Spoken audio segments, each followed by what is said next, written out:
the fundamentals of good suburbs hasn't really changed much. Now, in Newcastle, like to everywhere else, it's consistently a low supply combined with a high demand from a wealthy income demographic. It's really important. Again, I'll say this and rephrase it all the time. When you've got low supply and wealthy people wanting to buy there, and quite a few of them, there's no other alternative than prices going up because they're fighting with each other over the same stock. And it is inevitable that prices will go up. You literally cannot have it any other way. Prices will go up if there are wealthy people all fighting over the same stock, then all afford to push it up. Along with that, access to high-paying jobs, lifestyle triangle, transport and facilities / hostels and the university are very important in Newcastle, sorry. Now, look, in Newcastle, really, it's an urban centre. Now, I know I said mumbled Geelong in the past, and it's because they're both very similar. They're both cities that are very much so urban cities where everything is sort of centred around the CBD, similar to your Sydney or Melbourne, just on a much smaller level, I'd say a microcosm of Sydney or Melbourne.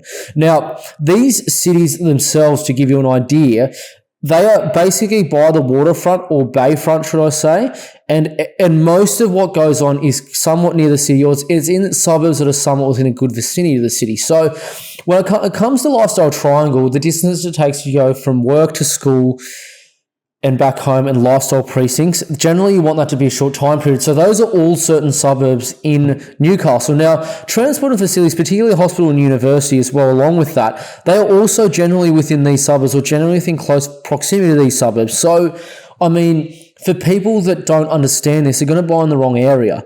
Now, to add to that, your school zones in Newcastle are quite important, but not all schools are excellent, but generally the better schools are all in a certain location, all in similar areas. Now, of course, a high school might not be next to the best primary school.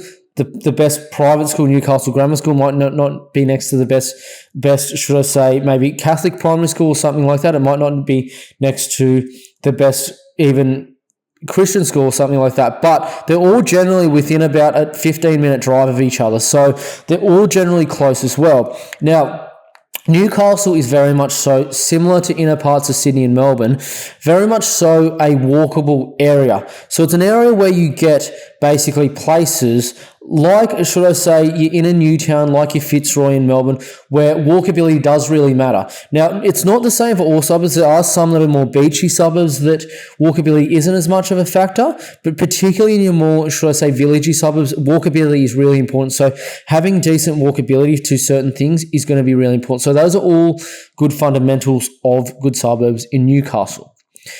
Now, look, what's driving this suburb? Now, I'm going to stick an exclamation point here, which isn't listed on there, and it's going to be affordability. And the reason I say that is because with that 5% deposit scheme that has come in, I'm telling you right now, and in the Sydney Basin region, which is Newcastle the whole way down to about Shell Harbour, 1.5 million outside of Sydney actually buys you quite a lot. In Newcastle is one that is not immune to that. It is very much so. There are a lot of suburbs in Newcastle that are going to be under 1.5 million. They're going to be majorly affected by that.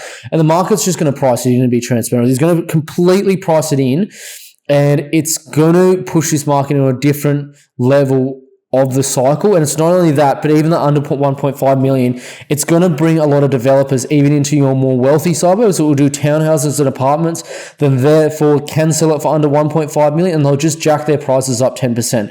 It's just what they do. Don't hate the player, hate the game. That's just what they do. I'm telling you right now. But to add to this, demographics, jobs, proximity, all really important. Now, I've mentioned this just in the key fundamentals. As I said to you, there's quite a few suburbs that surround probably about a 7 or 8K ring that, have all of these things to do with them.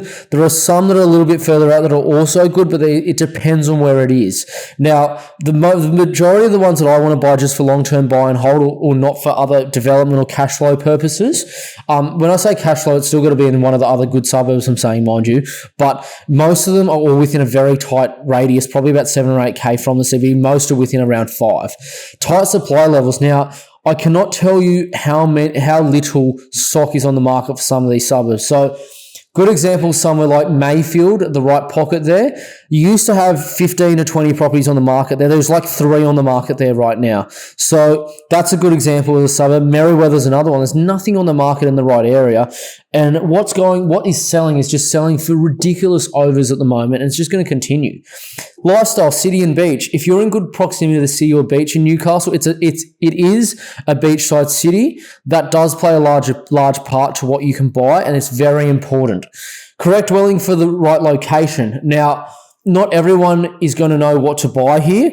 I'll give you a good example. You do not buy something like a 1 or 2 bedroom house in somewhere like Bar Beach or somewhere like Merriweather or Merriweather Heights. No one who lives in that area wants to live in a 1 or 2 bedroom house. It's mostly families that live there, and it's mostly families in a smaller, in sort of a location where you won't get people who will rent those places. They will not like it. They do not like those dwellings. And if you get a tenant who wants it, it will generally be a short-term tenant and someone who will not stay there for the long term, because it's generally someone who just wants to live there for the lifestyle for a short time in their life, and then they move on. Also, but somewhere, for example, like by Beaumont Street in Hamilton, a 2-bedder will work there because you've got all the working professionals and childless couples who happily live there and like the walkable city life and may not even have a car. So, as I said to you, different locations for different dwellings. To add to this, gentrification, there are stacks of young professionals that I've even done business for and bought for in these locations that are moving to these locations. Some of them said, I want to use a first home buyer's grant first of all, or be a first home buy here.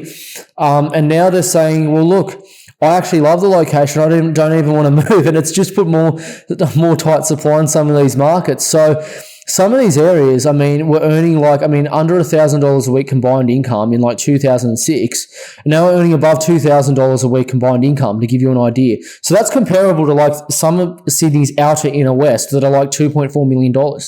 So don't be fooled. These parts of Newcastle are going up substantially in value, and these are key reasons of what's driving the cycle at the moment. So just keep that in mind when you're looking in Newcastle at the present.